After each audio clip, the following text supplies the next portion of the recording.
کاروبار میں بھی یہ اصول ہے کہ اگر کاروبار حرام ہے تو اس پہ تعاون کرنا حرام ہے، اور اس کے تعاون سے ملنے والی جو رقم ہے وہ حرام ہے.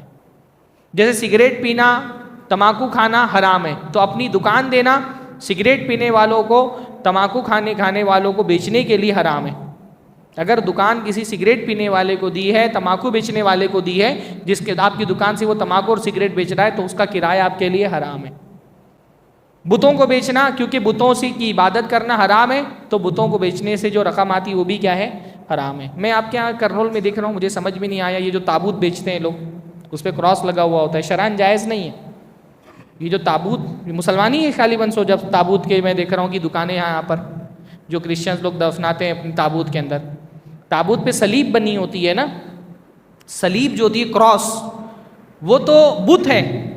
اللہ کے نبی صلی اللہ علیہ وسلم نے عدی بن حاتم کو دیکھا کہ ان کے گردن میں صلیب لٹکی ہوئی، تو فرمایا اطرح عنک ھذا الوثن، یہ بت نکال کر کے پھینکو اپنے گلے سے. حالانکہ اس میں کوئی شکل نہیں بنی ہوتی ہے، لیکن اس کی پوجا کی جاتی ہے، وہ ایک طرح کا بت ہے. تو اللہ کے نبی صلی اللہ علیہ وسلم نے اس کو بت کہا ہے.